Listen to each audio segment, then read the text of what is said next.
Ouh là là. Vous êtes là? Vous dormez, vous êtes au ciel, vous êtes redescendu. Non, restez au ciel. Si vous êtes au ciel, restez au ciel. On est bien là-bas. Alors pour ceux qui ne nous connaissent pas, donc je m'appelle Nathanaël, mon épouse Isabelle. On est mariés depuis 23 ans. On a 2 filles, Sarah et Jenny. Sarah qui a 19 ans, Jenny qui a 13 ans. On a été pasteur d'une église pendant 16 ans en Belgique, à Charleroi, dans la région de Charleroi. Et ça fait maintenant 5 ans qu'on voyage, on est ministère itinérant à temps plein. Et on est super content de pouvoir faire ça. On a aussi, pour ceux qui connaissent ce MCI TV, on a une émission qui s'appelle Chrétiens comme Christ, qui passe maintenant le samedi, à 12h30 je crois, tous les samedis. Et puis on est content de pouvoir atteindre le plus de gens possible pour l'évangile. Ok. Moi je crois vraiment que Dieu, il veut faire quelque chose ici, dans cette église. Et je crois aussi, alors le thème de ce séminaire, c'est notre identité en Christ. Et notre autorité, pardon, en Christ. Mais le thème de ce message ce soir, c'est notre identité en Christ. Notre autorité en Christ. C'est tellement important. Vous savez, dans ce monde dans lequel on vit, je ne sais pas pour vous, mais des fois, on a l'impression qu'on subit la vie, au lieu de pouvoir avoir autorité sur notre vie. On a l'impression qu'on subit les événements au lieu de pouvoir avoir autorité sur les événements. Mais Dieu, ce qu'il veut, c'est qu'il nous donne son autorité pour qu'on puisse voir les choses changer. Amen? Ok. J'espère que vous allez vous réveiller ce soir. Vous ne comprenez pas mon accent, c'est pour ça que j'ai l'accent belge. Alors une fois, je veux parler comme ça, une fois avec l'accent belge. Tu veux des frites? Non. Paul, il veut des frites. Bon, on va donner des frites à Paul alors une fois. Hein. Il vient en Belgique. Tu vas venir en Belgique, tu vas avoir des frites. Vous préférez que je parle comme ça? Mais, oui, Dieu veut nous aider à exercer notre autorité. Amen? Jusque-là, ça va. On sait qu'on a exercé l'autorité. Le problème, c'est que on connaît les passages de la parole de Dieu. Souvent, on les connaît, on sait ce qu'on peut faire, mais souvent, on a peur de pouvoir exercer cette autorité. C'est-à-dire qu'on sait, je donne un exemple, on sait que théoriquement, on a autorité sur les démons, sur la puissance de l'ennemi, que rien ne peut nous nuire, etc., n'est-ce pas ? Mais la plupart des chrétiens ont peur s'il y a une manifestation de démons ou quelque chose de démoniaque. Et même alors que je suis en train de parler de démons ce soir, les gens font « Ah, surtout parle pas de ça !» J'ai peur que si je le dis, ça va m'arriver. Il y a quelque chose qui va m'arriver. On a peur, alors qu'on ne devrait pas. On connaît les choses, on a la théorie, mais dans la pratique, on a un doute énorme. Amen. Et c'est normal qu'il ait là le doute. Parce que on connaît le thème autorité, on sait ce que ça représente, mais on n'est pas sûr que nous pouvons le faire. Vous comprenez? Imaginons que vous allez à un concert, un gros concert avec, je sais pas moi, au Stade de France. Je sais pas combien de places là-bas, mais il y en a beaucoup. 10, 20, 30 000 personnes, je sais pas. Imaginez, vous allez à un gros concert de votre groupe préféré, Impact, je sais pas, Dan Layton, imaginons. Que c'est au Stade de France, là vous allez voir votre artiste préféré, votre groupe préféré, et vous vous retrouvez, votre place, elle est tout au fond, dans les gradins, vous savez, dans les gradins, tout au fond, tout derrière, où tu entends à peine le son. Tu vois, où le truc, tu peux pas vraiment... au fait, tu vois le concert à la télé, sur l'écran géant. Mais t'es pas près de la scène. Je veux dire, si c'est pour faire ça, moi je préfère rester à ma maison et puis avoir le home cinéma qui va bien. Je sais pas. Mais là, t'es là, t'es dans le concert, c'est très bruyant, les gens autour de toi sont très bruyants. Et puis, t'es là pendant tout le concert, et puis tu subis le concert, alors que c'est ton groupe, alors que c'est génial, que t'attendais ça, peut-être t'as attendu 1 an, 2 ans, peut-être que t'as économisé pendant longtemps pour pouvoir aller, et là, tu subis plutôt le concert que de pouvoir le regarder, et puis, presque à la fin du concert, tu réalises qu'au fait, t'as un ticket VIP, premier rang, accès au backstage, à la scène. Tu peux aller voir l'artiste. Tu as un rendez-vous avec lui dans sa loge après le concert. Et tu pouvais être là. Mais le temps que tu y ailles, il est parti. Hein. Le temps que tu arrives, que tu descendes de tes gradins, il est parti. Et ça, c'est un petit peu l'image qu'on a. Et ce qui se passe dans nos vies, c'est-à-dire qu'on a une place. On a une identité en Christ. Dieu nous a donné une nouvelle identité. Mais nous, on ne l'utilise pas. Elle est là, mais elle est cachée, on ne sait pas. Et vous allez me dire, mais qu'est-ce que l'autorité a à voir avec l'identité? Mais tout, si tu ne sais pas qui tu es, comment est-ce que tu vas exercer ton autorité? Si je te dis, tu me dis ça, le démon il va dire, mais pourquoi tu me dis de partir? Au nom de qui? Pourquoi? De qui? Qu'est-ce que t'es, toi? Et toi, tu vas dire, je sais pas, on m'a dit que j'étais enfant de Dieu, mais je sais pas trop ce que ça veut dire. Je sais pas ce que c'est. Prenons dans la Bible 2 Corinthiens, chapitre 5, versets 17 à 19. 2 Corinthiens 5, versets 17 à 19. Il nous dit, si quelqu'un est en Christ, il est une nouvelle créature. Les choses anciennes sont passées, et voici toutes choses sont devenues nouvelles. Et tout cela vient de Dieu qui nous a réconciliés avec lui par Jésus-Christ et qui nous a donné le ministère de la réconciliation. Si quelqu'un est en Christ, alors le mot ici « en Christ », ça veut dire si quelqu'un est enveloppé en Christ, recouvert de Christ. Donc c'est pas juste de dire « je suis chrétien », c'est en Christ, ça veut dire c'est une place, vous comprenez? C'est pas juste un titre. On pense que chrétien, c'est un titre. C'est pas un titre, chrétien. Chrétien, c'est une position. Amen. C'est pas la même chose. C'est quoi ta position? Ma position, c'est chrétien. Comment ça? Ben oui, je suis enveloppé par Christ. C'est là où je suis. Si le diable me cherche, c'est là que je suis. En Christ. Vous comprenez la différence?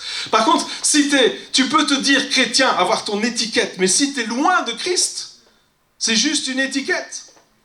C'est un petit peu comme, vous savez, on connaît dans la Bible ce passage où les 7 fils de Sheva, là, ils veulent chasser un démon. Ils ont dit, ah, mais Paul, il chasse des démons, on va faire pareil, on va chasser un démon. C'est pas compliqué. Paul, il dit, c'est quoi la formule magique? Au nom de Jésus. Ok, au nom de Jésus, donc pour chasser un démon, il faut faire au nom de Jésus. Ok, au nom de Jésus que Paul prêche, comme ça au moins les démons, ils savent de qui on parle, hein. Vous sortez, et les démons, ils ont dit, Jésus, on sait c'est qui, Paul, on sait c'est qui, mais vous, on ne connaît pas. Et ils l'ont regretté, hein. Ils sont sortis tout nus, hein. Donc un gars contre 7, plus rien. Mais des fois, c'est comme ça qu'on est dans notre vie aussi, non? On dit, ah mais j'ai entendu dire que j'avais le droit de faire ça et je le fais. Et là, le diable, il dit, attends, mais j'ai pas entendu parler de toi, moi. Et puis on se retrouve sans rien. Parce qu'on ne sait pas qui on est. Et surtout, non seulement on ne sait pas qui on est, mais on n'est pas au bon endroit. On parle de Christ, mais on n'est pas en Christ. Vous comprenez la différence? Si vous devez comprendre quelque chose, une seule chose de tout ce séminaire, comprenez ça. On a besoin d'être en Christ. La Bible nous dit, il est devenu une nouvelle créature. Les choses anciennes. Ah, c'est quoi les choses anciennes? Les choses anciennes. Notre ancienne identité. Je vous l'ai dit, pour ceux qui ne savent pas qui vous étiez avant, pécheur, raté, destiné à la perdition. Ça vous dit quelque chose? Notre vie de péché. Des choses anciennes, c'est notre vie de péché.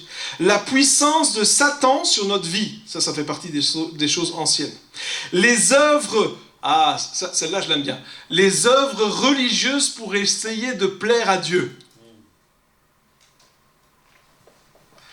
Vous savez, des fois il y a des personnes, des chrétiens, qui sont, honnêtement, ils veulent plaire à Dieu, c'est leur but. mais c'est comme si on essaye de gagner l'affection de Dieu. On dit, Seigneur, si je fais ça, si je lis ma Bible, des fois on fait ça, si je lis ma Bible 3 heures par jour, si je prie pendant 6 heures par jour, alors Seigneur, tu seras content avec moi. Vous n'avez pas compris? C'est pas comme ça que ça marche. Au fait, c'est parce que Dieu est déjà content avec toi que tu vas lire ta Bible, que tu vas prier. J'aime énormément l'exemple de Jésus. Vous savez, l'exemple de Jésus, c'est quoi? Jésus, il n'a pas encore commencé son ministère, il prend son baptême. Et là, une voix se fait entendre du ciel. Et qu'est-ce qu'elle dit, cette voix? Elle dit, « Celui-ci est mon fils bien-aimé, en qui j'ai mis toute mon affection. Écoutez-le. » En gros, ce que Dieu est en train de dire, c'est, vous voyez, lui là, je suis fier de lui. Jésus n'a pas fait les œuvres pour gagner la fierté du Père. Jésus a exercé le ministère parce qu'il savait que le Père était déjà fier de lui. Et c'est la même chose pour nous. On n'a pas besoin de gagner la fierté de Dieu. Dieu est déjà fier de toi. Bon, moi, je suis content qu'il est fier de moi. Les œuvres religieuses pour essayer de plaire à Dieu. Notre ancienne relation avec le monde et notre vieil état d'esprit, notre ancienne manière de penser. Nous ne sommes pas réformés ou simplement rénovés. Nous sommes rendus complètement nouveaux par notre union avec le Christ et la vie du Saint-Esprit en nous. C'est ça, les choses anciennes sont passées. C'est pas juste, ah oui, c'est vrai, Dieu pardonne mes péchés. Non, cette ancienne identité de qui tu étais, c'est plus toi, ça. Maintenant, on est devenu quelqu'un de nouveau. Et on n'a plus besoin de vivre comme en ayant encore l'identité de la personne qu'on était avant. Vous comprenez? Par exemple, imaginons que vous avez menti, volé, triché. Souvent, ce qu'on pense, pas vous, mais d'autres personnes, en Belgique, beaucoup les gens pensent ça. Souvent, ce qu'on pense, c'est que les conséquences de nos actes vont nous suivre toute notre vie. Non? Ah, j'ai volé, alors forcément, il va falloir que je paye pour ça. Et même si j'ai déjà payé, il faudra encore que je paye.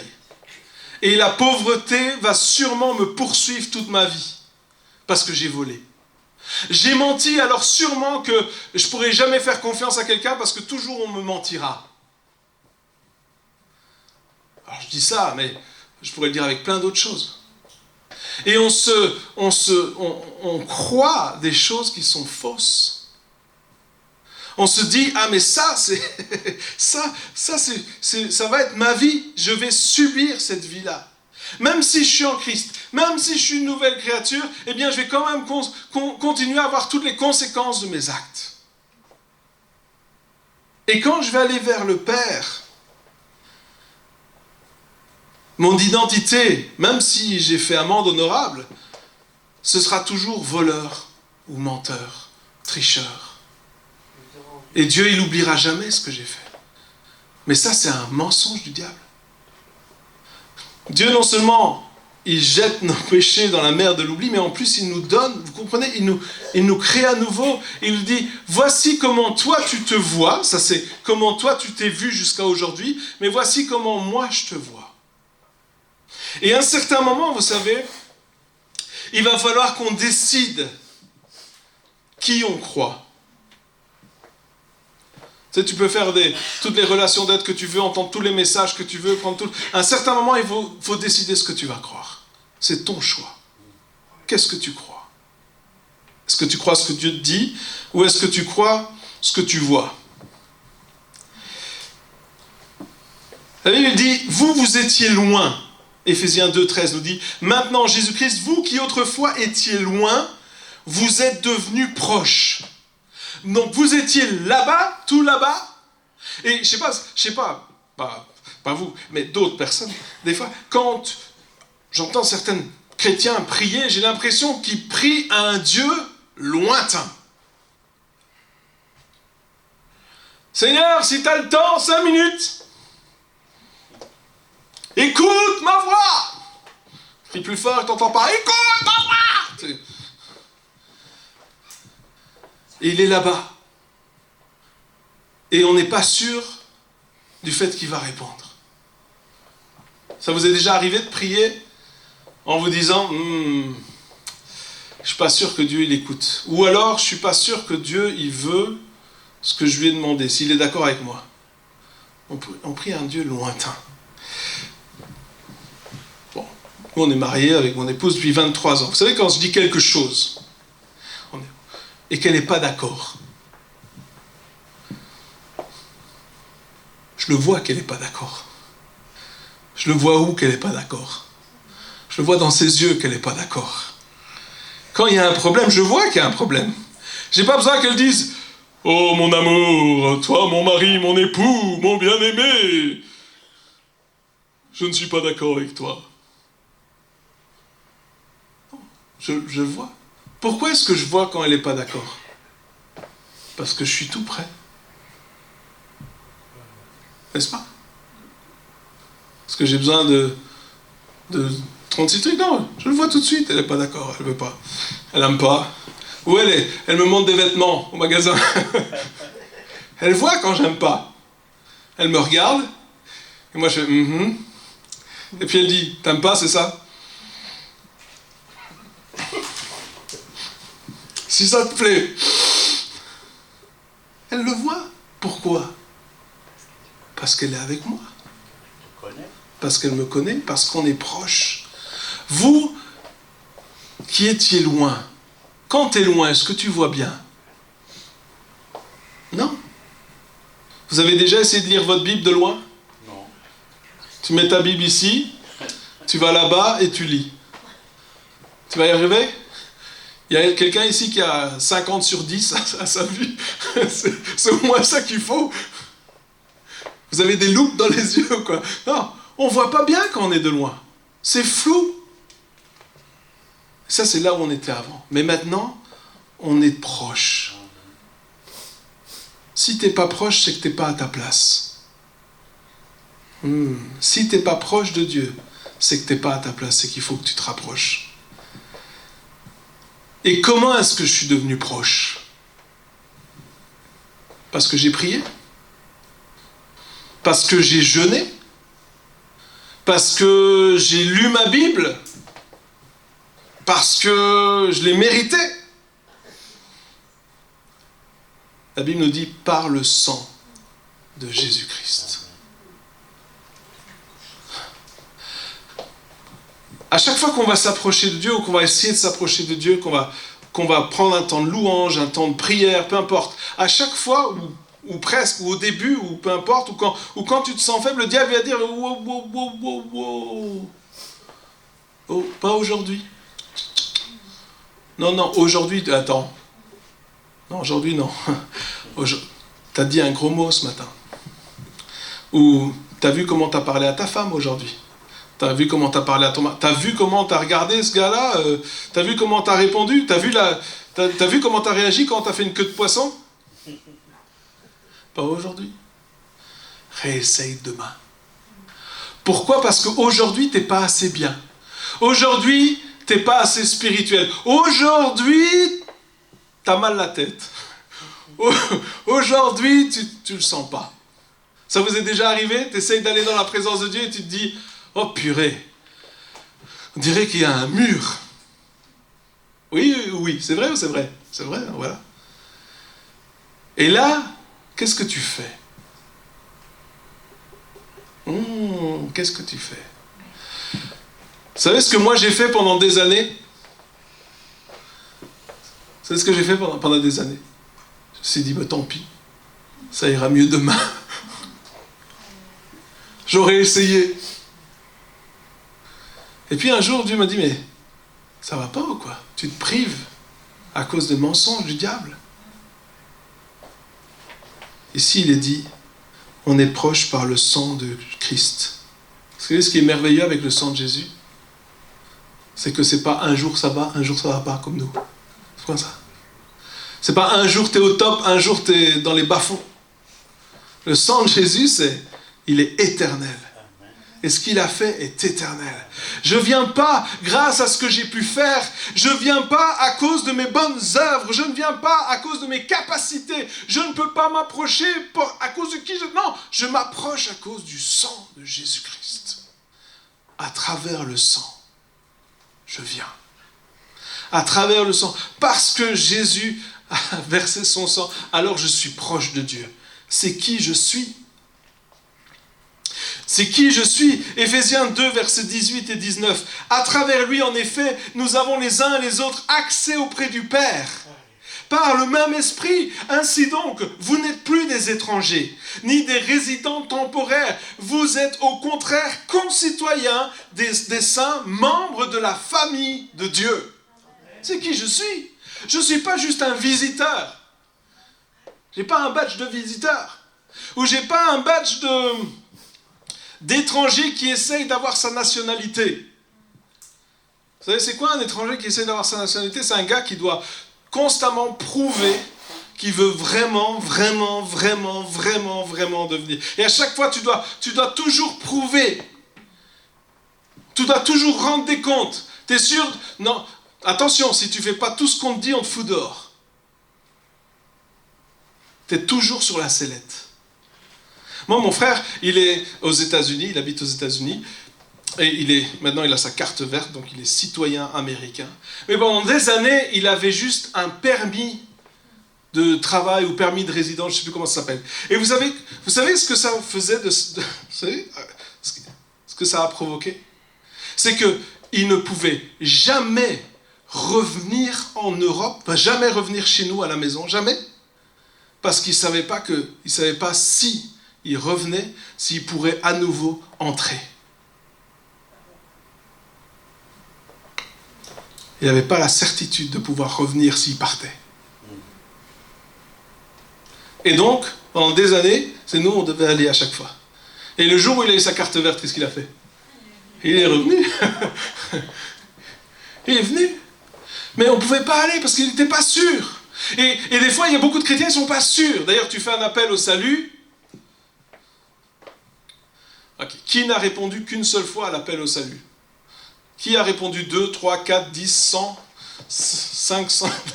Il y a des chrétiens, à chaque appel au salut, ils avancent. On ne sait jamais. Peut-être que les 25 dernières fois, je n'ai pas bien fait. Cette fois-ci, j'espère que c'est la bonne, mais je ne suis pas sûr. Vous n'avez pas répondu plusieurs fois, vous? Je pense qu'au moins tout le monde a répondu au moins 2, 3, 4 fois, je ne sais pas. Au début, tu ne sais pas. Bon, oui, je vais être sauvé, oui. On ne sait pas, on n'est pas sûr. Mais Dieu veut nous donner cette certitude. Voilà qui tu es. Tu n'es pas un étranger. Tu es un citoyen. Mais citoyen. On va parler un peu de ça. Citoyen. C'est quoi être un citoyen? Vous savez, Jésus, lorsqu'il est venu, il parlait, c'était quoi son sujet favori? Le royaume de Dieu. Le royaume de Dieu, c'est le royaume de Dieu, c'est le royaume... Il parlait du royaume de Dieu constamment, n'est-ce pas? Mais Jésus, lorsqu'il parlait du royaume de Dieu, il ne parlait pas du royaume de Dieu comme une théorie. Il parlait du royaume de Dieu comme quelque chose, ou un état, un lieu, un endroit d'où il venait. Vous comprenez? Il n'était pas en train de dire « Ah, j'imagine que ça devrait être comme ça. » Non. Il a dit « Mais c'est comme ça parce que c'est là que j'habite. » Moi, je pourrais vous dire « La Belgique, c'est comme ça. La Belgique, c'est comme ça. Il y a des frites. Il y a de la bière. Il y a des gaufres, apparemment. Il y a du chocolat, qui est le meilleur du monde. Je pourrais vous dire « Voici comment ça fonctionne en Belgique. » Ce n'est pas une théorie pour moi. C'est de là d'où je viens. Et de là d'où je viens, c'est comme ça que ça fonctionne. Et Jésus, lorsqu'il est arrivé sur la terre, il a dit, il est arrivé sur une terre qui ne fonctionnait pas comme le royaume de Dieu fonctionne. D'ailleurs, il dit, vous avez entendu dire qu'il disait œil pour œil, dent pour dent. Vas-y, tu me cherches, je t'éclate. En gros, c'est ça. Et moi, je te dis, aimez vos ennemis. Mais ça va pas. Faites du bien à ceux qui vous... Mais ça va pas. Il est venu avec une autre mentalité. La mentalité de là où il venait. Et quand il est dit que nous sommes citoyens des saints, ça veut dire que nous sommes citoyens du royaume. Ça veut dire quoi? Ça veut dire que je suis belge de nationalité, vous êtes français, vous êtes ou d'une autre nationalité, vous avez une identité sur cette terre, mais la vérité c'est que nous sommes tous des habitants du royaume. Et notre identité, elle est dans le royaume. Mais ce n'est pas que notre identité, c'est également notre mentalité. C'est-à-dire qu'il y a des chrétiens qui se disent « Je suis né de nouveau, mais je vais continuer à vivre selon la mentalité de ce monde. » Et après, ils se disent « Je ne comprends pas, ma vie, elle ne marche pas. Je ne comprends pas, je n'ai pas la victoire. Je ne comprends pas, je n'ai pas d'autorité. » Mais c'est normal. Tu vis avec la mentalité de ce monde au lieu de vivre avec la mentalité du royaume. La grosse différence entre les deux, c'est quoi? C'est que dans ce monde, il faut absolument réussir. Et s'il faut bousculer les autres, les faire tomber, les dégager pour ça, pas de problème. Pas de problème. Moi, c'est moi qui compte, je vais réussir. Moi, ma famille, les autres. Et la mentalité du royaume, c'est quoi? Jésus, il est venu pour servir. Il est venu donner sa vie. Il est venu s'abaisser. Il est dit que lui qui était Dieu, il était à la droite de Dieu, il n'a pas regardé comme une proie arrachée, mais il s'est humilié.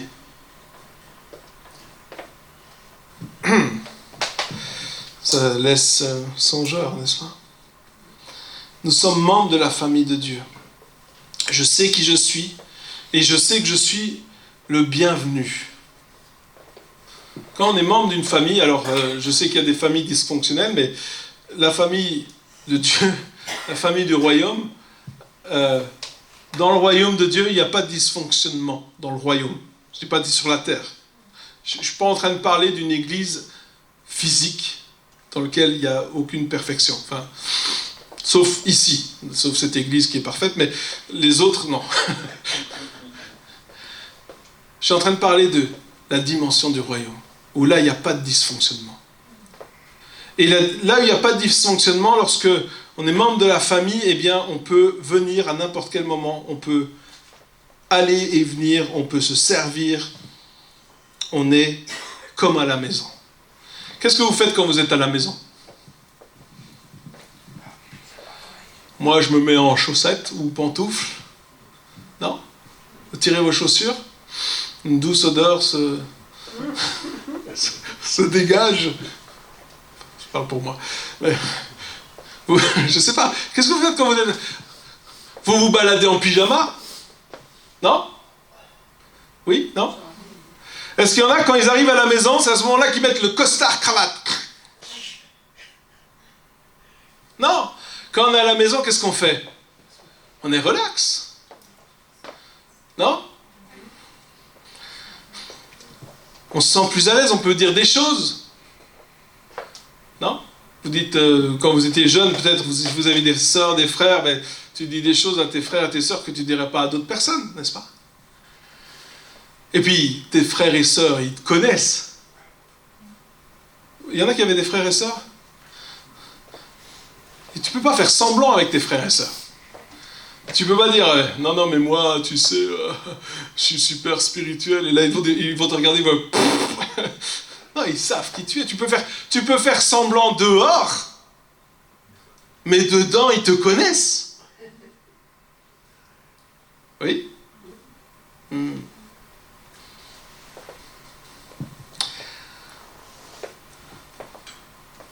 Moi, je crois que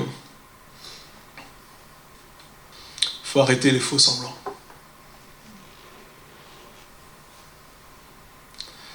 Il faut arrêter de faire semblant. Tu sais, tant que tu dis pas, tant que tu n'es pas vrai, Dieu ne peut pas te guérir. Tant que tu fais semblant, tu ne peux pas être touché à l'intérieur. Tant que tu n'es pas entier, il n'y a rien qui va se passer dans ta vie. Vous savez, donc, par exemple, prenons le cas de la louange. Tu prends un temps de louange, un temps d'adoration. Tu sais, si tout ce que tu fais, c'est chanter des chants, et que tu n'es pas vrai, tu ne vas jamais rien vivre, ou tu vas sentir un tout petit peu de la présence de Dieu. Mais si tu es entier, entière, si tu exprimes ce que tu ressens, laisse-moi te dire que tu vas vivre des choses que tu n'as jamais vues. Si tu veux vivre quelque chose que tu n'as jamais vécu, fais quelque chose que tu n'as jamais fait. Ah non, moi je veux faire toujours comme toujours, j'ai toujours fait. Eh bien tu vas vivre ce que toujours tu as toujours vécu. Tu veux du changement? Change. Oui, mais dans le passé j'ai été déçu, et si je m'ouvre encore, je vais peut-être encore être déçu. C'est vrai. Mais si tu t'ouvres pas, tu vas rien vivre. Si tu t'ouvres pas, tu vas pas vivre des nouvelles choses avec Dieu. Tu vas juste rester comme toujours, tu as toujours été. C'est ça la vie que tu veux? Bon. Si c'est ça, grand bien te fasse, mais ce que Dieu il veut pour toi, il y a tellement plus. Il y a tellement plus. Vous savez, David dans la Bible, c'était le chouchou de Dieu, n'est-ce pas? Il a dit, lui, le gars là, ce qu'il a fait, eh bien, sa maison là, je vais le refaire encore parce que c'était tellement bien. Dieu, il a tellement apprécié ce que David faisait. Pourquoi? Qu'est-ce qu'il faisait, David? David, le roi David, toutes les règles, il les mettait de côté. C'est vrai. Vous avez le tabernacle de Moïse, ok? Le parvis, le lieu saint, le lieu très saint. Tout le rituel, la table des pains, tout ça. Et une fois que tu as tout fait ton rituel, tu peux enfin aller dans le lieu très saint. Rituel. Et David, le tabernacle de David, c'est quoi le tabernacle de David? C'est quoi? Une tente. L'arche de l'alliance au milieu. Et des hommes et des femmes qui louent Dieu 24 heures sur 24, 7 jours sur 7. C'est quoi la différence entre les deux? C'est que l'un, il y avait tout un rituel, et c'est pas mauvais. Le tabernacle de Moïse et le temple de Salomon, il n'y a rien de mauvais là-dedans, c'est très bien. Mais l'un, c'était un rituel, et l'autre, c'était une consécration permanente. Je ne vais pas jouer, je vais être. Je ne vais pas faire, je vais être. Bah, c'est un autre message. Ok. 1 Pierre chapitre 2 verset 9. Vous, au contraire, vous êtes un peuple choisi, des prêtres, des prêtres royaux, une nation sainte, un peuple racheté afin de proclamer les louanges de celui qui vous a appelé des ténèbres à sa merveilleuse lumière. Vous êtes choisis. Vous avez été choisis. Ça pour moi, c'est super de savoir ça. Vous savez pourquoi? Parce que si on m'a choisi, ça veut dire que c'est pas moi qui ai décidé de servir. Moi j'ai juste dit OK. Mais c'est pas moi qui me suis choisi. Vous voyez la différence? Des fois, on a aujourd'hui des gens qui s'autoproclament. Vous connaissez les ministères autoproclamés? C'est très marrant. Alors, ils s'autoproclament prophète, pasteur, évangélique, docteur, international, intergalactique, interplanétaire, mondial. Ils ont une carte de visite et c'est écrit, il y a tellement de titres qu'il faut les deux côtés. C'est autoproclamé. Et tu leur dis, mais t'as déjà prophétisé? Ah non, mais J'ai reçu une prophétie comme quoi j'allais être prophète. Des autoproclamés. Mais moi, j'ai pas besoin d'un titre. J'aime pas les titres. Pour être honnête avec vous, je déteste ça. J'aime pas les titres. Tout ce que j'ai besoin de savoir, c'est que je suis un fils de Dieu. Que Dieu m'aime, que Dieu est content avec ce que je fais, qu'il est fier, le reste, ça n'a aucune importance. Vous avez été choisis. Jésus dira à ses disciples, ce n'est pas vous qui m'avez choisi. Les disciples, ils pensaient, ah ben oui, on a dit oui à Jésus. Non, non, c'est pas vous qui m'avez choisi. C'est moi qui vous ai choisi. Je le dis toujours, mais vous avez déjà vu, c'est quoi les disciples? Non, mais on les présente comme des stars, mais à la base, c'est des ratés. Hein. À la base, c'est des bras cassés. Hein. C'est vraiment... personne ne les aurait choisis. Sauf Jésus. Alors... voilà. C'est pas... Des fois, tu dis, Seigneur, t'es sûr que c'est moi que tu veux pour faire ça? T'es sûr, hein? Des fois, il nous demande de faire des choses. Il y a certains moments où j'étais amené à conseiller des personnes très haut placées. Je dis, Seigneur, t'es sûr que c'est moi que tu veux qui conseille des gens? Pour ça, il faut de la sagesse. Mais moi, j'ai fait tellement d'erreurs. Vous avez fait des erreurs, vous? Ok, donc comme ça, on sera ensemble. On est ensemble, je me sens mieux. Mais j'ai fait tellement d'erreurs. J'ai dit tellement de bêtises. Ça vous avait déjà arrivé de dire des bêtises? Tu parles trop vite. Tu veux ravaler, mais c'est trop tard. Pire, tu te dis, j'ai eu raison de dire ça. Tu sais que c'est pas vrai. J'ai dit, Seigneur, j'ai fait tellement d'erreurs. T'es sûr que c'est moi que tu veux que je conseille ces gens-là qui ont une si grande influence? Et Dieu dit, c'est justement parce que tu as fait tellement d'erreurs que tu vas pouvoir les aider à ne pas en faire. Hein? Est-ce que tu es sûr? C'est pas nous qui l'avons choisi, c'est lui qui nous a choisis. C'est lui qui nous a choisis. Et nous sommes choisis et nous sommes des prêtres royaux. Une nation sainte. Combien d'entre vous, lorsque vous priez, vous dites, Seigneur, je ne suis qu'un pauvre pécheur? Alors, t'es pas pauvre, parce que nous avons tout en Christ. Donc, quelqu'un qui a tout, il n'est pas pauvre. Enfin, d'après ce que je sais. 2, selon la parole de Dieu, nous ne sommes plus des pécheurs. Nous étions. Ça c'est vrai. Mais nous sommes, ça c'est faux. Nous étions, oui, d'accord, avant. Dans le passé. Mais aujourd'hui, nous sommes saints. Oui, mais saints,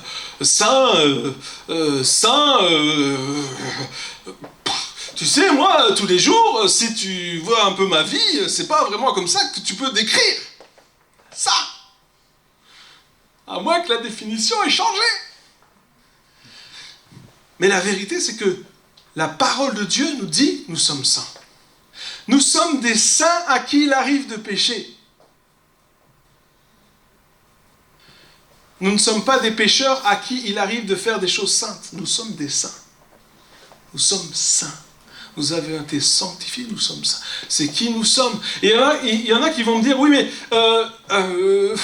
tu sais, être saint, aujourd'hui, c'est impossible. Aujourd'hui, être saint, c'est possible parce que nous le sommes. Et moi, je vais même te dire, plus tu vis proche de Jésus, plus tu es en Christ, plus tu vas vivre dans la sainteté. Et je vais même aller plus loin. Ça n'aura rien à voir avec des efforts que tu vas faire. Ça aura à voir avec ta proximité avec Jésus. Quand tu te rapproches de Jésus, les choses que tu tolérais dans ta vie avant, tu vas commencer à ne plus les tolérer. Les choses que tu tolères dans ta vie maintenant, tu vas commencer à ne plus les tolérer. Les compromis que tu acceptais ou que tu acceptes en se disant « Oh, c'est pas si grave que ça », eh bien tout d'un coup, des petites choses, ça va devenir comme des montagnes et tu vas dire « Oh Seigneur, je savais pas que ça t'avait tellement blessé ce que j'ai fait, je vais arrêter de faire ça. » Ce ne sera pas parce qu'on t'a dit « Tu peux pas ». C'est parce que quand tu te rapproches de Jésus, tout d'un coup tu te dis « Je veux pas ». C'est ça la sainteté. Et je ne suis pas en train de vous parler d'une théorie lointaine. C'est quelque chose de réel aujourd'hui. C'est quelque chose de réel dans notre vie de tous les jours.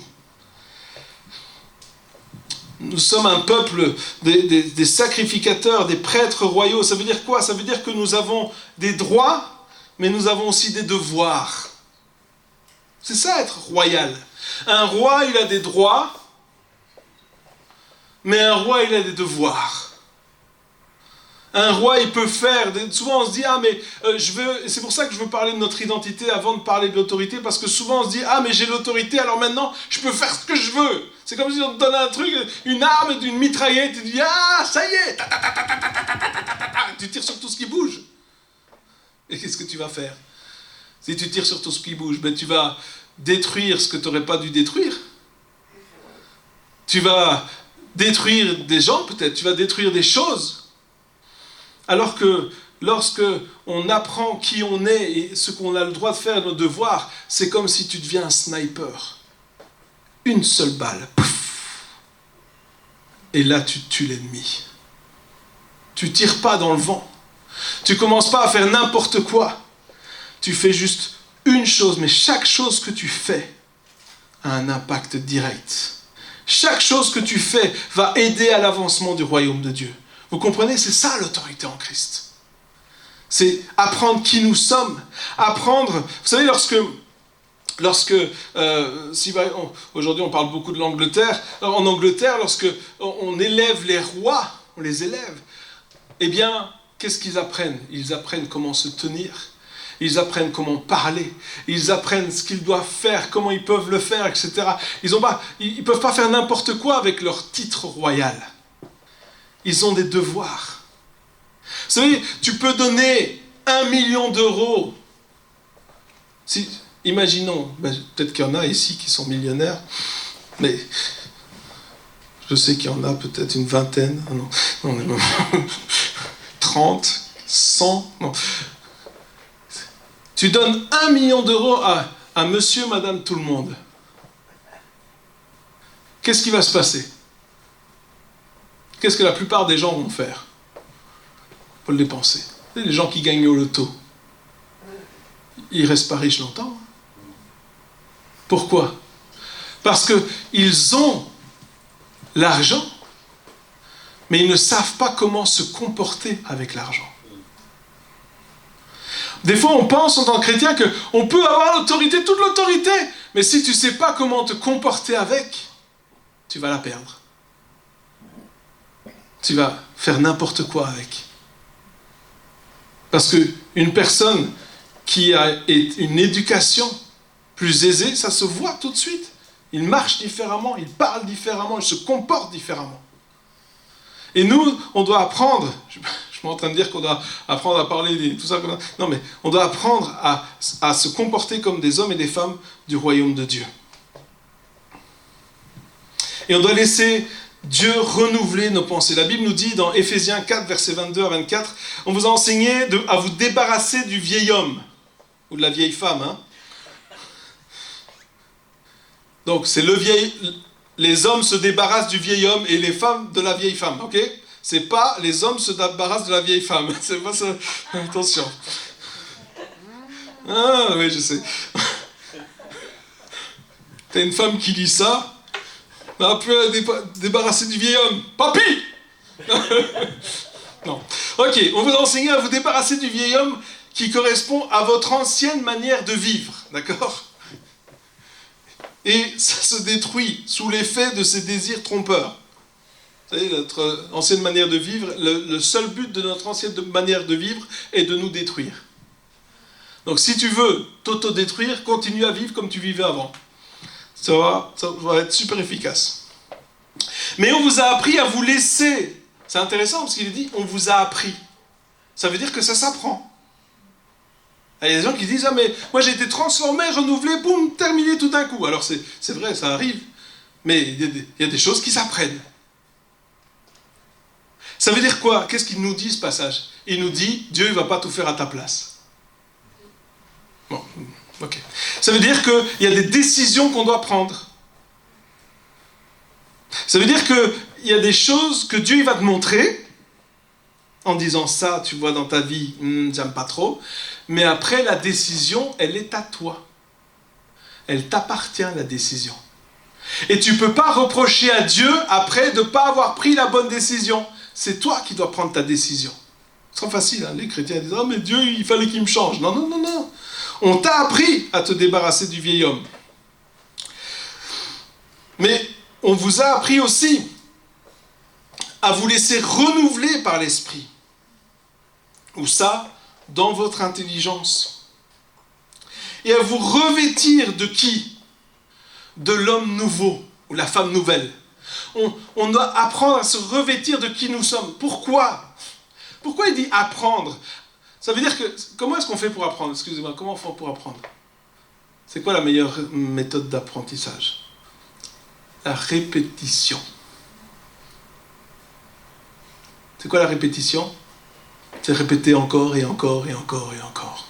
C'est comme ça qu'on apprend, n'est-ce pas? On répète. On répète et on répète. Il y a répète et répète. Non, c'est pas... Donc, on vous a appris à vous laisser renouveler par l'esprit dans votre intelligence et à revêtir l'homme nouveau. Pourquoi? Parce que à chaque fois que tu vas arriver, tu vas te dire, tu vas avancer et tout d'un coup, qu'est-ce qui va se passer? Qu'est-ce qui va se passer? Tu vas avoir plein de pensées qui vont venir. Oui. Et ces pensées, elles seront contraires à ce que Dieu dit de toi. Mais ces pensées, tu les connais bien parce que c'était tes copains avant. Et là, tu vas devoir apprendre à dire à ces pensées, oh, stop, voici ce que la Bible dit. C'est la même chose quand on prie. Pas vous, mais les gens normaux. Quand ils prient, vous êtes super spirituels, mais les gens normaux, quand ils prient, quand tu commences à prier, pas vous, mais quand tu commences à prier, tout d'un coup, tu dis, oh Seigneur, nanana, et puis, ah, mais il faudrait que j'appelle une telle personne, et qu'est-ce que je vais manger demain? Et, ah oui, j'avais vu ça sur Internet l'autre jour. Ah, c'était si bien. Non? Ah, ou oh, j'ai mal la tête tout d'un coup. Et là, qu'est-ce que tu fais? Qu'est-ce qu'ils font les chrétiens quand il y a ça qui se passe dans leur tête? Vous savez ce qu'ils font les chrétiens? Ils se disent, écoutez bien, c'est une clé pour vous. Ils se disent, purée, je suis trop nul. Je suis vraiment pas spirituel. Oh, j'ai encore loupé le coche. C'est ça qu'ils se disent.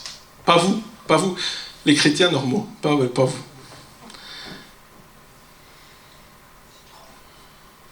Et vous savez ce que vous devriez faire quand ça arrive? Je vais vous le dire, c'est pas difficile. Refixez-vous sur Jésus. C'est vrai, j'ai pensé à ça, ok, terminé. Je refixe. Ah, il faut que j'appelle un tel, pas le problème. T'écris le nom de qui tu dois appeler, ok, et tu te refixes. Vous savez ce qui va se passer 5 minutes après? Il y a de nouveau d'autres pensées qui vont venir.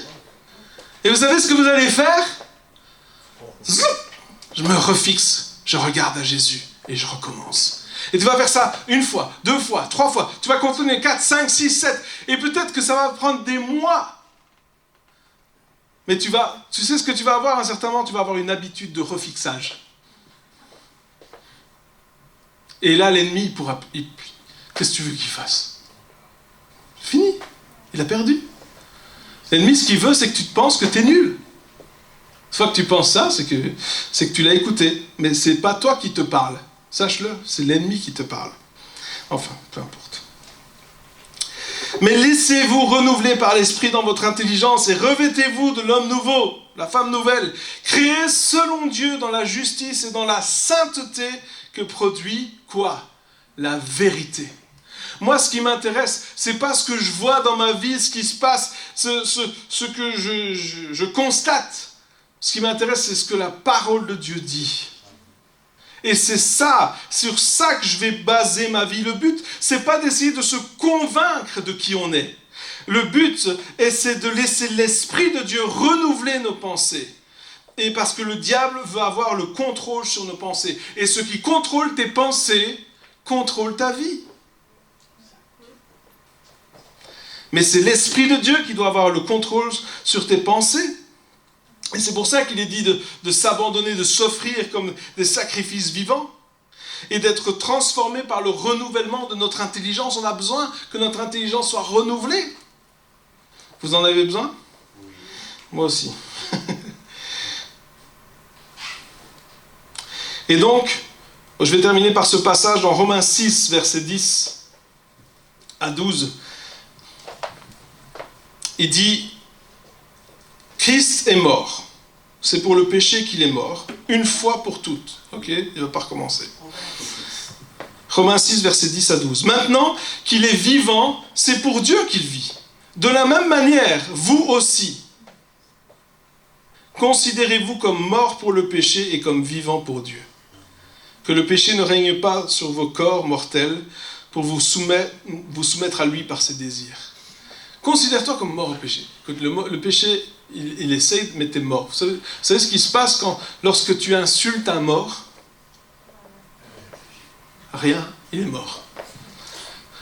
Vous savez ce qui se passe lorsque tu dis du bien d'un mort? C'est le mort? Non, il s'en fout, il est mort. C'est vrai? Lorsqu'on dit du mal de vous, vous réagissez? Ah, vous n'êtes pas mort alors. La Bible nous dit, considérez-vous comme mort au péché. C'est-à-dire, quand le péché il vient, il n'y a pas de réaction. Il y a des actions. Il n'y a pas de réaction. Il n'y a rien qui se passe. Pourquoi? Parce que je suis mort au péché. Ça ne m'intéresse pas. Ça ne m'intéresse plus. Et peut-être qu'il y en a qui se disent aujourd'hui, attends, c'est facile à dire ça. C'est bien ta théorie. Je suis content, c'est super. Mais en pratique, c'est vraiment plus compliqué que ça. Je dirais que c'est vrai que c'est faux en même temps. C'est vrai si tu regardes les choses de manière humaine, c'est vrai. Mais si tu vis une vie renouvelée par le Saint-Esprit,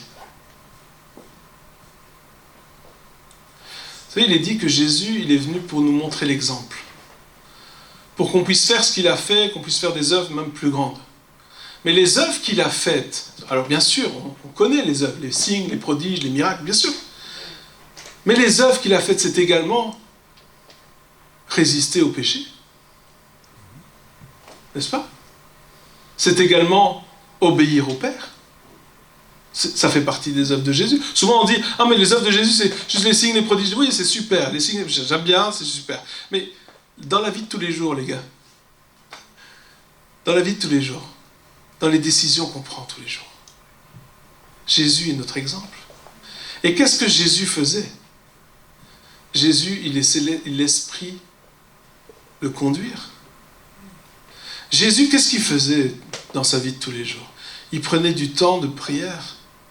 Il prenait du temps pour être avec le Père. Il prenait du temps pour être dans cette dimension, dans cette réalité du royaume de Dieu. C'est ça que faisait Jésus.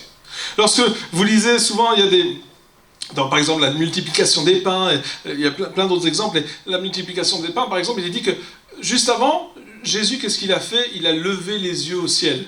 C'est ça? Comme s'il dit, je regarde en haut, oh, c'est bon. Non, non. En fait, il est dit que ce que ça veut dire, c'est que Jésus, il a regardé dans la réalité du ciel, dans la réalité du royaume de Dieu. Il dit, c'est comme ça que ça se fait. Ah, mais les pains, ils sont multipliés, au fait. Ben ok, super, ils sont multipliés. Seigneur Jésus, merci parce qu'ils sont multipliés. J'ai vu, j'agis en conséquence de ce que j'ai vu. Et dans notre vie de tous les jours, c'est pour ça que je reviens à ça, dans ta vie de tous les jours, Les doutes, ils sont là. Les combats, ils sont là. Mais qu'est-ce que Dieu il te dit pendant ces combats? Qu'est-ce que Dieu te dit quand tu as ces doutes? Qu'est-ce que Dieu te dit? Vous savez, le but, c'est pas de se dire, j'ai une méthode. C'est pas ça. Le but, c'est de se dire, à chaque fois qu'il y a quelque chose qui se passe, prendre le réflexe de dire, Seigneur, qu'est-ce que toi tu dis? Je sais ce que mon esprit me dit, ce que mon âme, me dit. Je sais ce que mes pensées me disent. Je sais ce que mes sensations, mes sentiments. Je sais ce que je vois autour de moi. Je sais ce que ça me dit. Je sais ce que ça me dit. Ça, je sais. Ça me décourage tellement. Mais dans ce découragement, Dieu te donne la force de pouvoir venir près de lui. Dieu te donne un accès, c'est pour ça qu'il est dit, vous avez un accès, vous avez un libre accès, tu peux venir n'importe quand, à n'importe quel moment, tu peux venir là dans sa présence et dire, Seigneur, au secours, qu'est-ce que toi tu dis maintenant? Qu'est-ce que toi tu dis maintenant dans ma situation? Qu'est-ce que toi tu dis sur cette maladie? Qu'est-ce que toi tu dis sur ces paroles de découragement que je viens d'entendre? Qu'est-ce que toi tu dis sur mon impression d'avoir tout raté? Qu'est-ce que toi tu dis sur mes échecs? Qu'est-ce que toi tu dis sur mes erreurs? Qu'est-ce que toi tu dis sur mon péché? Vous savez, moi j'ai toujours entendu, ah oui, mais si t'es pécheur, Dieu ne veut pas de toi, etc. Mais c'est pas vrai. C'est pas vrai. Jésus représentait le Père, on est d'accord? Oui? Jésus, il allait vers qui, Jésus? Vous savez, j'avais entendu ça, et puis je me suis dit, mais je ne peux pas aller dans la présence de Dieu, mais c'est pas grave, je vais essayer quand même. Je dis, Seigneur, je viens près de toi. Et vous savez ce que j'ai senti? J'ai senti qu'il me prenait dans ses bras. Je sais, j'entendais la théorie, j'entendais ce que les mauvais esprits, le diable, toute cette puissance de l'air qui est là, les principautés, les autorités qui sont ici et qui règnent sur ces lieux. Je les entendais qui criaient dans mon oreille, tu peux pas venir, tu peux pas aller. Mais moi quand j'allais, je me sentais accueilli. Je sentais les bras de Dieu autour de moi. J'écoutais, j'entendais son cœur battre. Et j'entendais sa voix qui me disait, ça va aller. Je t'aime comme tu es.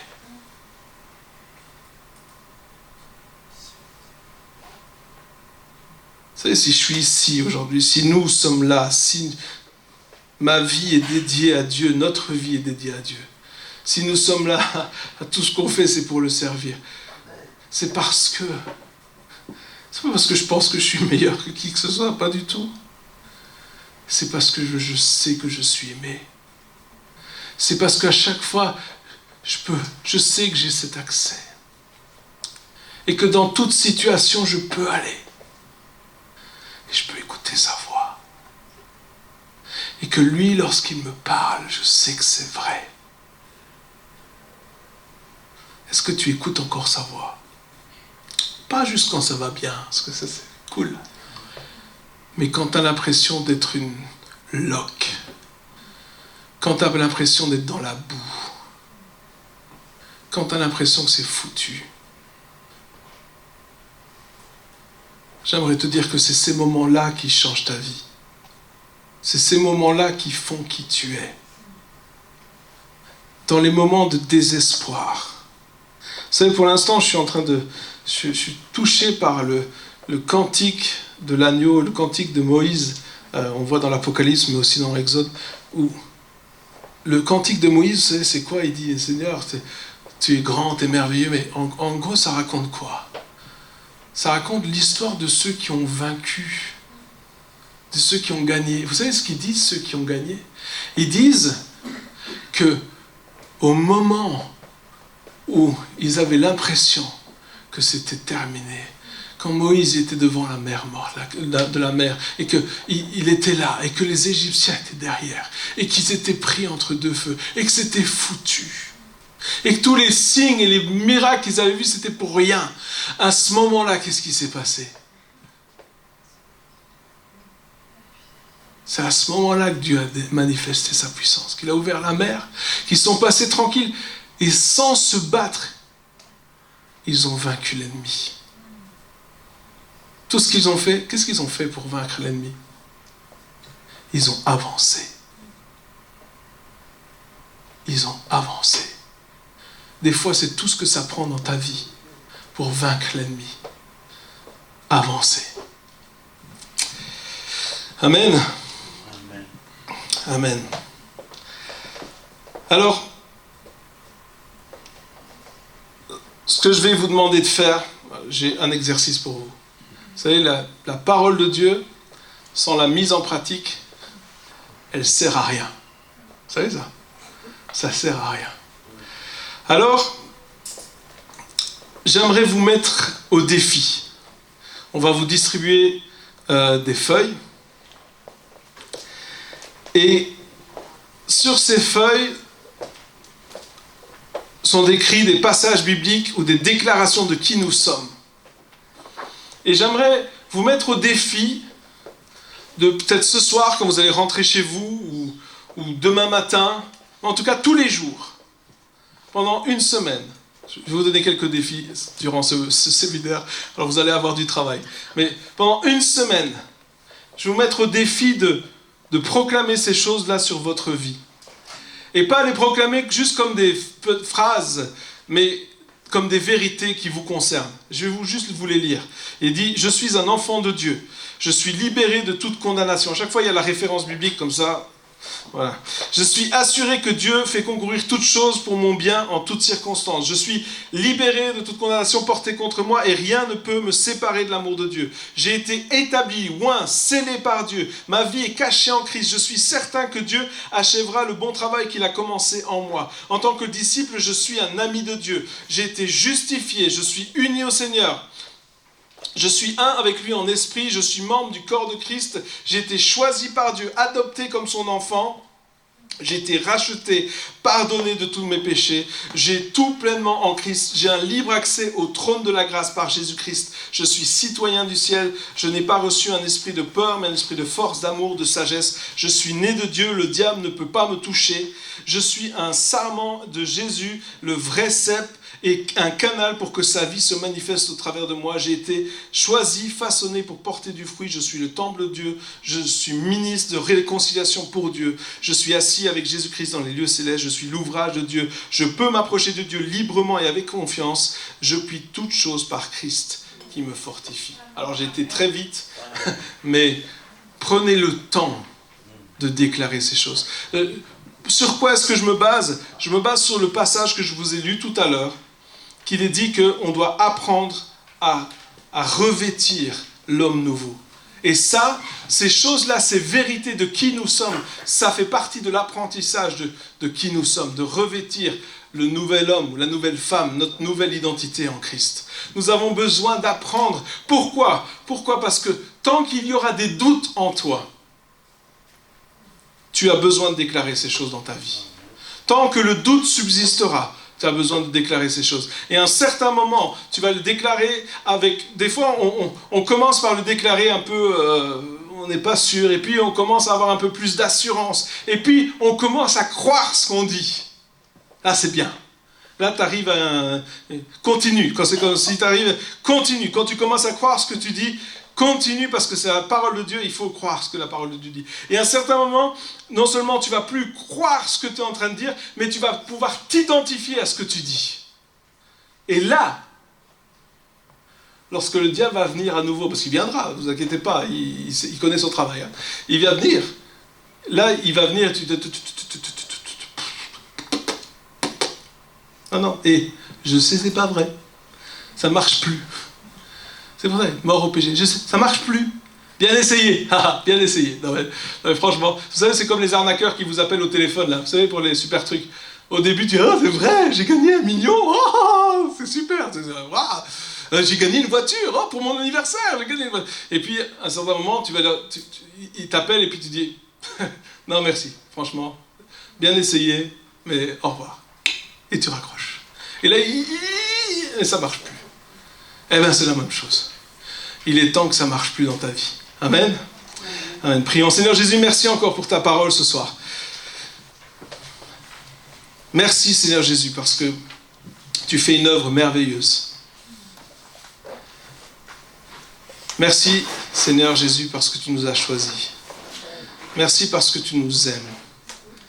Seigneur, tu n'as pas décrété que nous étions des ratés, des moins que rien, mais tu as décrété sur nos vies que nous sommes tes enfants, bien-aimés, choisis, que nous sommes saints, que nous sommes victorieux en toi, Jésus-Christ. Et Seigneur, ce soir,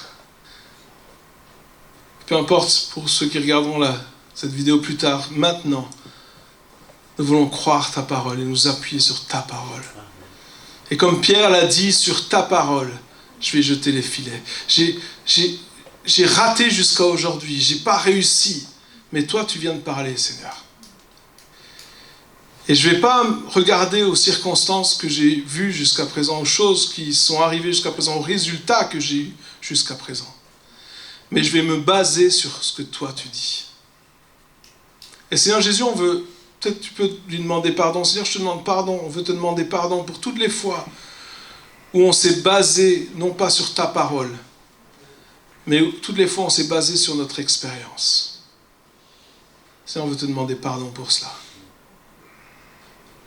Seigneur, je prie que nos vies soient construites sur le roc, sur le rocher, sur ta parole. Saint-Esprit, merci parce qu'encore maintenant tu viens toucher nos cœurs et convaincre nos vies, nous convaincre de péché. Seigneur, là où il y a des choses dans nos vies qui doivent changer, Esprit de sainteté, tu viens. Tu viens pas pour nous juger ou nous condamner, loin de là. Tu viens pour nous convaincre. Parce que ta conviction, elle nous amène à la repentance. Et la repentance, elle nous amène à la joie. Alors, tu ne nous juges pas, tu ne nous condamnes pas. Tu nous convaincs parce que tu veux que nous soyons joyeux. Peut-être triste à un moment, mais c'est une tristesse qui conduit à la joie. Une tristesse qui conduit au salut. Et c'est ce que je prie pour chacun d'entre nous ce soir. Viens, Esprit de Dieu. Viens, Esprit de Dieu, renouvelle nos pensées. Renouvelle nos pensées. Peut-être tu peux lui dire ce soir, Saint-Esprit, je veux te donner un libre accès à mes pensées. Je veux te soumettre mes pensées. Dis-lui ce soir, si tu es d'accord avec moi. Dis, Saint-Esprit, je te soumets mes pensées. Vois toutes les forteresses qui s'opposent à la connaissance de Christ dans mes pensées. Et Saint-Esprit, je veux te donner l'autorisation de faire tomber ces forteresses. Saint-Esprit, je veux te donner l'autorisation de détruire toutes les pensées, les systèmes de pensée qui ne sont pas de toi dans ma vie. Et je veux te laisser renouveler complètement mes pensées. Merci parce que tu m'aimes, Seigneur. Merci parce que tu m'acceptes dans ta maison, que tu m'appelles ton enfant. Merci parce que nous avons un libre accès dans ta présence. Quand nous voulons, peu importe l'état dans lequel nous sommes, tu nous donnes cet accès et nous pouvons venir devant toi. Parce que lorsque nous venons devant toi, lorsque nous approchons de toi avec assurance, librement, c'est à ce moment-là que lorsque nous sommes face à face, nous sommes transformés de gloire en gloire. Nous sommes transformés. Et Seigneur, nous voulons être transformés dans ta présence. Transformés dans ton amour. Transformés à ton image. Merci Seigneur pour ce que tu fais. Nous te donnons gloire, Seigneur. Nous te donnons toute la gloire. Merci Esprit de Dieu. Continue à agir dans nos vies durant cette nuit. Touche-nous. Je prie pour des rêves, des visions, des songes. Je prie pour des révélations. Parle-nous encore, Esprit de Dieu. Au nom de Jésus. Amen. Amen.